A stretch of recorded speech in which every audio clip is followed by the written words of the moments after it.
I found out a number of years ago, under the burden of life, we all have our issues, we go through things, ministerial issues, everything.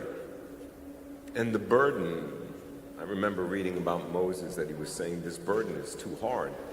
And I felt that way. I said, good Lord, who's capable of this kind of stuff? And then the concept of grace, by his grace, I got a little bit by the grace of God. And I realized, my God, it's not about me. I can't do it. I have to come to that realization. I'm incapable. I cannot. Whatever your issue may be or mine, sooner or later we come to that end of the tunnel and we have the awareness, this is more difficult than what I thought. I can't do it. And at the very onset of that moment, and I remember the day, I remember the minute, I was standing in front of this glorious church, one that I adore so much, by the name of Upper Room Ministries, with great men, Bishop Tony, Pastor Nick, and others. And I remember standing in front of that building, and I became depressed because I realized my inadequacy. I realized my dreams I can't get. And seeing this magnificent edifice and knowing the people there, I realized that I was so distant from them. They're so gifted, they're remarkably successful. And I'm looking in that day and age and I'm saying, my goodness, it's a privilege and an honor to be here. But it made me have such a sense of inadequacy that I determined that day, that moment, that I would forever be a failure. Isn't that amazing? I came to the grips. I came to the undeniable moment that I cannot do it. It was such a bleak, dark day for me that I remember getting in the car, driving home, and not to be dramatic, but the tears. And I was just sobbing with the awareness that I have to accept that my dream wasn't going to be ever fruitful. It just wasn't going to happen. And all of the possibilities that I had thought might happen, logic came into play, and 2 + 2 = 4, and I began to realize that is impossible. Come to grips, face it, be a man, accept it, and deal with it. That was my unfortunate conclusion. And then shortly thereafter, and this story goes back so many years ago, but as I said, it's as clear to me as if it was a minute ago. Shortly thereafter, this concept of grace, by God's grace, became somewhat clear to me. And so all of the opposite took place. I said, wait a minute, I can't do it, but that's not bad news. And I began to study and realize, my goodness, I'm not designed to do it. I'm designed to go to the designer. I'm designed to plead with my God. I'm designed to trust him and to realize I can't, but I put my life in your hands. And then these thoughts came. If you don't mind me rehearsing this, it might be helpful to someone. Then guilt. Well, sure, if I were better and if I were holy and if I didn't sin and if I got rid of that habit and that lust and that weakness, maybe God then would give me grace. But then the study went further and I realized, my goodness, if I'm a sinner, I'm the one that needs more grace than anybody. If I can't do it and I'm showering myself with blackness and darkness and clouds and all sorts of obscure things, I'm the perfect candidate. And then I started studying men like Paul, who was murdering Christians, and a man like Moses. He murdered someone and ran for his life. And then a man like David. You gotta be kidding me. David? You go and kill a man for his wife, she gets pregnant, you try to trick him into being the father, and then in the end, you take your power and you murder him, and then you take his wife? I said, man, God, I'm bad, I haven't done that yet. And then, this is the capstone for me. This made me try to understand grace because it became absolutely not understandable when I came across this in the Bible. That out of the wickedness, the debauchery, the meanness, the viciousness, of killing a man secretly, using your power because of your sin to cover it, and then to take her as a wife, well, out of that union, God births King Solomon? It made me think about that for a while. You're kidding me. No, I'm not kidding you. That's grace, where God can take the worst lemons you've ever made and he's going to make the sweetest lemonade you can imagine. Where you think that's impossible. No, God is saying nothing is impossible. Just give me a hand. Give me the opportunity. Grace is such a strange concept that people have an august difficulty trying to come to its grips and understand. And today we have a tender little story in the Bible, just a few verses long, that might help us a wee bit. I'm not sure it's as clear as what I just said, because what I just said is monumental, and it's the Bible saying it. You're kidding me. God would bless us, even in spite of us. That's the design. He's a pretty big God. David said, when I consider the heavens, think of what he's done in these skies. He's a large, large God with large blessings and a large desire to bless. He gave his son. Why are we so miserly in our faith, believing he won't bless us? So there's a man by the name of Jabez. He's in 1 Chronicles 4. And the list of the genealogy goes on in this book and in others, chapter after chapter. Seemingly unimportant statistics and details. This one bore this one, and he's the son of this one, and the grandparent of this one, and it goes on, chapter after chapter. All of a sudden, there's an immediate pause. Out of nowhere, God decides to highlight on this man. There are hundreds of names, hundreds of tribes, the families within the tribes. Over and over again, it's repeated. And out of nowhere, the light of heaven shines on Jabez. He just inexplicably is more pronounced than anyone else. And the Bible begins by saying, and Jabez, listen to this, was more honorable. Right there we should stop, than his brethren. And his mother called his name Jabez, saying, because I bore him with sorrow. Can you imagine living a life so difficult that you tend to memorialize it in the life of your child? Names meant something. There was some sort of pain that was heavy, and it was attached to this boy. Imagine what the mother and child growing up, what they were going through. What did she foresee that at the birth of this child, this is sorrow, hurt, pain, anguish. That's what's coming. That's what this baby represents. Maybe a divorce, who knows? It's all conjecture. But let it be known, this is meaningful. This is painful. We've all had our hurts and pains, things said about us or causes that we couldn't control. We've all had the worries, the fears, even sorrows. Some people have lost loved ones and dear objects and situations that were tender and important to them. And then the sorrow came, the anguish, the sleepless nights, the waking up and sitting on the edge of the bed with head in hands, wondering, what will tomorrow hold? We've all been there. The fears, the doubts, everyone. Sorrow. Jabez. But the Bible says he was more honorable. Why? Why is that attached to this name in the midst of sorrow?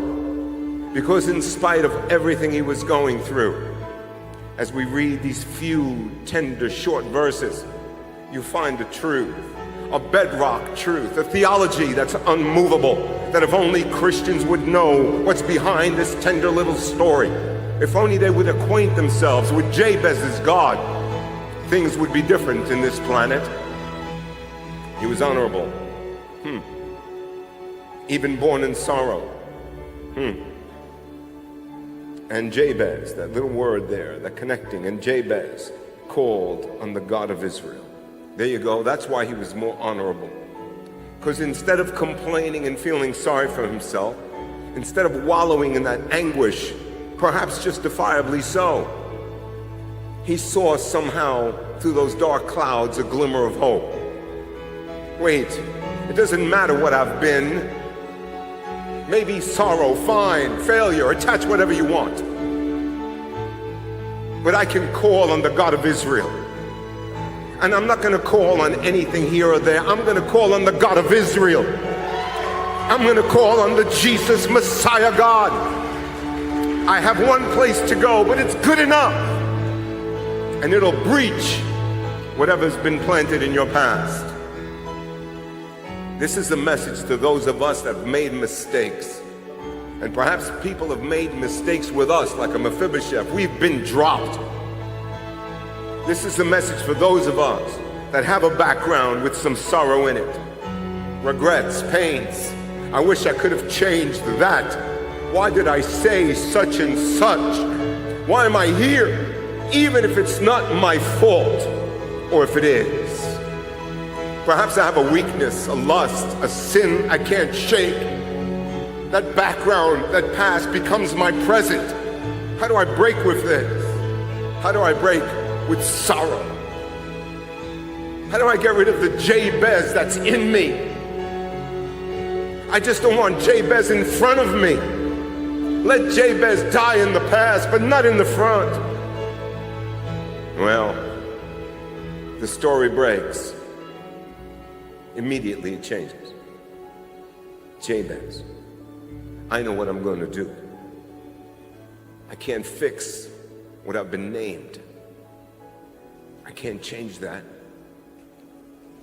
When Benoni's mother was going to have him, she was ready to die, and she invokes the name of her son. But immediately the father says, you're not going to name him that. I'm changing his name to Benjamin. He got a name change. Dad wasn't going to allow that name to remain. When Jacob, a thief, a liar, a supplanter, God said, I'm changing your name. You're going to be Israel, no longer Jacob. Don't allow yourself, your past, to name you. Don't allow these negative things that swirl around us to attach themselves to you. No. You will not tolerate a Jabez in your life, because you can call on God. And even if they want to name you, you can say, stop one moment. I am not going to let my past define my future. I don't care what it is. My future's in the hands of the God of Israel. And I can pray what appears to be a selfish prayer. 5 times he uses the pronoun, me or mine. Listen to the prayer as we study it quickly. And Jabez called on the God of Israel, saying, oh, that you would bless me indeed, and you would enlarge and expand my border, and then your hand would be upon me, and that you would keep me from evil, that I will not grieve me. In other words, he was saying that last part is, don't Jabez me again. Don't allow that name to ever come near me again. I don't want any more grief. I don't want any more sorrow. I want a gospel of good news and peace and prosperity. Why not? And then listen to this. And God granted him what he requested. Oh, that you would bless me indeed. Meaning, I don't want any fake blessing. I don't want what appears like a blessing, and then it's not. Most of our offices, listen to this, the churches worldwide are with regrets of decisions. No one made the decision thinking it was going to be snake eyes. No one made the decision thinking this is going to be terrible, let me go through with it. Foolish decisions, decisions based on wrong information or emotion. Marriages that are born in the, well, let me be kind, the furnace of lust. Shortly when that passes, a 50, 60, 70% breakup rate, it's astonishing. But there's a way to pray for a real blessing. If you're going to send me a spouse, send me the one that's from God. If you're going to give me a business, make it the one that God is going to run it for me. If you're going to give me an education, let it be so instructive that I lead others to a better life. Make me a success indeed, in reality. No more of these fake blessings that appear fine and they're not. At the end of the rainbow, there's no pot of gold. Bless me truly. And that can only come from Christ, ladies and gentlemen. There is no way that you can get a blessing indeed, true, unless it comes from Jesus. But the good news is, he wants to give it to you. Jabez never would have prayed this prayer if he didn't believe God would give it to him. God would never have put it in the Bible if he wasn't going to put that last sentence in. God granted his request. This little prayer has changed the lives of multitudes. Multitudes. I ask that you have an open spirit today to believe that just a few short scriptures, understood properly, can open up heaven for you. So you don't leave good things behind. So you don't live a lesser life than you could have, than God wanted for you. That you find the favor and the treasures of darkness with God. That you find everything wonderful and prosperity in your way. I set a table before you in the presence of my enemies, not behind you. It's a green pasture that's in front. Your future is so bright, it's amazing. It's remarkable. It's a year of harvest, a year of jubilee, a year of rainbow, a year of blessing. Partake of it. Begin to pray. Sidebar. I know a man who said, boy, that's difficult to pray every day. I'm not disciplined enough. And I said, do you eat breakfast, lunch, and dinner? He goes, I do. As a matter of fact, yes. I said, why can't you pray for 5 minutes for each one? Don't eat. Pray 2 minutes before you have breakfast. Pray 3 minutes before you have lunch. And pray 4 minutes before you have dinner. If you're going to have a snack before you go to bed, why, God, give God a lollipop. 5 minutes. Blow his mind. By the end of the day, you've prayed 20, 25 minutes. Anybody can do that. And that'll change your life beyond measure. Say this prayer. Why can't you memorize this prayer and mean it? You know how long it takes? About 40 seconds to say, Father, bless me indeed. Father, put your hand upon me. Expand my territory and keep evil far from me. You can't pray that? You realize what we're saying? I want a true blessing, and I want it now. What father, if you have children, your baby's hungry, you go, Daddy, I'm hungry. My tummy hurts. Can I have a sandwich and a glass of milk? What mama or papa says, later. Are you serious? You want that little child full and happy. You run to satisfy that need. God is a much better parent than us. He wants to bless you truly. A blessing that you will say, my God, I never dreamed that this could happen. Then, amazing of what then takes place. And enlarge our borders. Expand me. Isaiah 54. Spread your tent. Sing, you that were barren. Get ready for bigness, for largeness. Stop being so narrow. Half the prayers I've heard, I feel internally God's not going to answer. They're too small. This is an enormous God. The enormity of him cannot be comprehended. He's not a miserly thing. Expand. Ask God, make me bigger. Make me larger. I don't want this narrow mindset of limiting God. Let me dream again. Ask God to do something so big that it's guaranteed failure in your life unless he intervenes. Dream for a dream that would astound people. Every day we wake up and the people in these ministries are befuddled and astounded. We remember the days, believe me, a day doesn't go by, where we were so small, so insignificant, that we ever wondered if we would have any measure of credibility.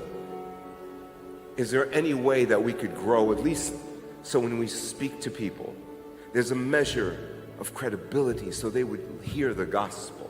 And we had none, absolutely none. We felt like we were in quagmire if we weren't walking backwards. But yet, certain people just continued to believe. I know it's a privilege to have Pastor Lydia here, and I'm blessed to have her in my family. A woman that she and my wife endeavored so hard to save me. But as I've told you the story, so often in a little room, 4 of them could fit on this stage. She would be preaching to 8, 10, 12 people. She would always say, always end the preaching to God bless us, because we have a church in every city, every state, and every country. And I would cringe, admittedly so, before God I confess. I would cringe and I would tell her, why are you doing this, Lydia? People are going to think we're crazy. How could you say you have a church in every city, in every state, in every country? How could you do that? And I understand what you're saying. You're trying to be prophetic, but these people don't understand that. They're going to think we're lunatics, and then they won't get saved because they're going to think we're a cult or we're crazy. This is an ongoing battle. I thought I'd have her convinced to be more reasonable, to be logical, more professional, and no sooner would she let it out and scream at the shrilling, we have a church in every city, in every country, in every state. She was unstoppable. Then she'd make the people say it. And then she would end, we're one in love, yes. And she would just continue driving this point home. It would drive me absolutely crazy because I thought it was a negative. I thought she was hurting. Then she did one up even crazy. And this is to God be the glory, not to any individual. Because if you know my relationship with Pastor Lydia, you realize I'm not her biggest cheerleader. We probably don't get along very well in the natural. In the spiritual, it's wonderful. But she likes Chinese, I like Italian, if you know what I mean. And then to have her as a sister-in-law, well, if you're married, now you really have empathy for me and you feel sorry for me. But that said, she then puts a picture in the back of her desk in this little tiny room. And the picture is of an arena of about 4,000 seats. And the picture was rather large and clear, and it was right behind her desk. The room was so small that she'd hit the wall with her chair, and the picture was right here, a foot behind her head. People would walk in, and you had to ask, what is that? And she would say, that's my church. Oh, so where is it? Well, that's my church. But where is it? Well, God is working on that, but that's my church. So now, doubly, you would leave her presence and say, this person is a loon. You just had to conclude that. Because the way she said it was as if it really was her church. So upon questioning, you'd realize, oh, she's a rather odd individual. And you'd leave. Well, something rather strange happened. We were looking in Florida for a building. We couldn't find one. We finally settled on this little tiny building that we were ready to buy. We were ready to go to contract the following day.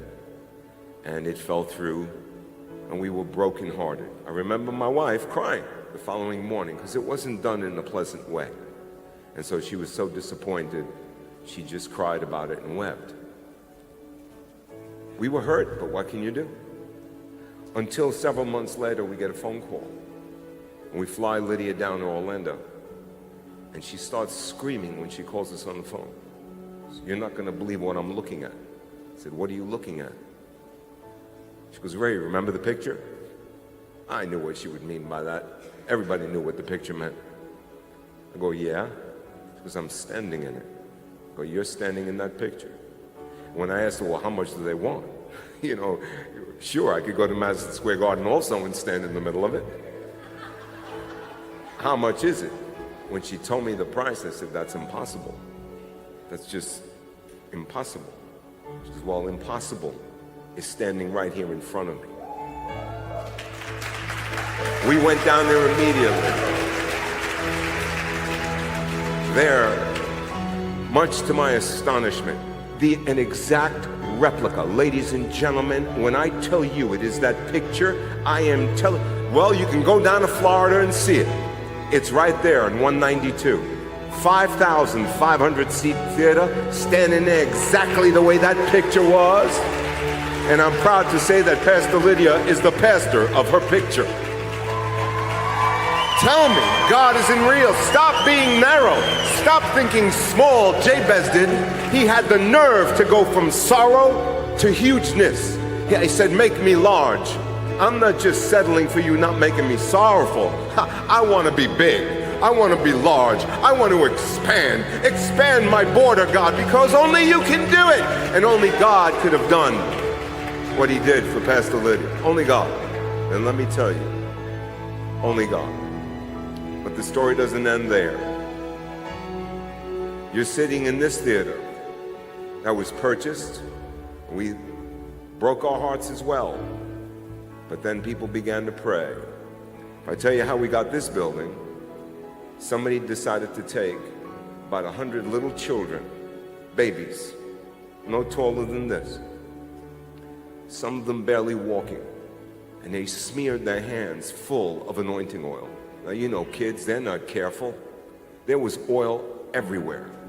They had oil. They would dip their hands in the pans and come up. And they walked around this strange, dark building and decided that they were going to lay their hands on the building. Children, 100 of them. And they started praying the way little babies can pray. And they said, we don't care if the building has been sold to the hospital. We don't care if the city bought it. God, you're amazing. And we had the newspapers that said building sold. And no. Do you realize that you're in it? You're sitting in it. Stop thinking small, but the story doesn't end there. Remember that peculiar saying, a church in every city, every country, every village, every nation?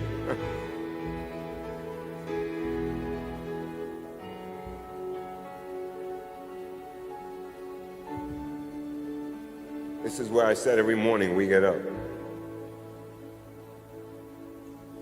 Because of the different time zones all across the world, every day, news from this country, this city, this continent, this village. Every day. Rock church here, rock church there, rock church everywhere. I made fun of that phrase. I mocked that phrase. I was embarrassed of that phrase. I thought I was right. I thought I was being a protector of people's psyches. I was doing it in my strength. It seemed logical and right. I didn't have a minuscule understanding of the greatness and power of God. It may be illogical for you, ladies and gentlemen. It may seem unreasonable, dangerous. But I'm here as a witness because I was on the other side of that faith. And I saw it work. And I see it working. And I wonder what would have happened if Jabez would not have prayed this prayer. What would have happened if Pastor Marnie and Pastor Lydia listened to me? What would have happened if they did not proclaim, if they did not prophesy, if they did not believe God? What would have happened if they would have become logic and said, you know, Ray, you're right. You have to protect that lawyer. He will not understand what we're saying. Shh, you're absolutely... What would have happened? What would have happened if she wouldn't have suffered the mockery of that picture behind her head? What would have happened is nothing would have happened. There wouldn't be rock churches all over the world. There wouldn't be cell groups by literally, don't think I'm embellishing this, by the thousands all over the world. That's insane. I'm the one who's blown away by this. And I can boast of it because I had nothing to do with it. So I could tell you it's true. What will you do? What happens if you don't pray? Will you be sorrowful and stay there because it's logical? Because I don't see how God can open up that door. When he said enlarge my territory, it meant give me opportunities I don't have now. Create situations that will bless me I can't even imagine. Jabez walked out of there and he was stunned. Things that never happened before happened. Opportunities that never existed. Things that you can't even imagine, God can. My God, believe. Stop being narrow. Stop being small. Stop getting stuck. Have a vision that's amazing and say it. My God, declare it. Prophesy it. Proclaim it. Let the people think you're crazy. By the way, they're going to think you're crazy anyway. Let me add that part. You might as well be successful and they think you're crazy. You might as well be happy and healthy and let them think you're crazy. Expand my border. And then place your hand upon me. What a beautiful scripture. Makes you think of Moses who said, God, unless you go with us, we're not going. That precious pierced hand. Imagine that hand suffered for you, nailed to that wood for you. The agony, the excruciating pain of being hung that way for you. And he's saying, put that hand on me. Imagine you walking with that hand embracing you on your shoulder. You think some evil can come near you? You think something is going to go wrong when it's the pierced hand that's going to guide you? Say, God, put it on me. Place your hand on me, please, Father. Guide me, control me, help me, lead me. Don't let me go without your hand. I won't go unless you go. I won't do it. Place your hand on me. That suffering hand. And then it says, and keep evil far from me, that it grieves me not. Father, I'm done with the past. I'm done with the evil. I'm done with the Jabez. I want no more sorrow, no more grief, no more problems, no more silly decisions that bring havoc in my life. No more what the world calls bad luck or situations I can't. No more. No more. Keep evil far from me. I don't want to be grieved anymore. No more Jabez. From here on in, I trust you, Jesus. I shout grace to the mountain. I shout grace to my life. I believe in the wonderful name of Jesus Christ of Nazareth.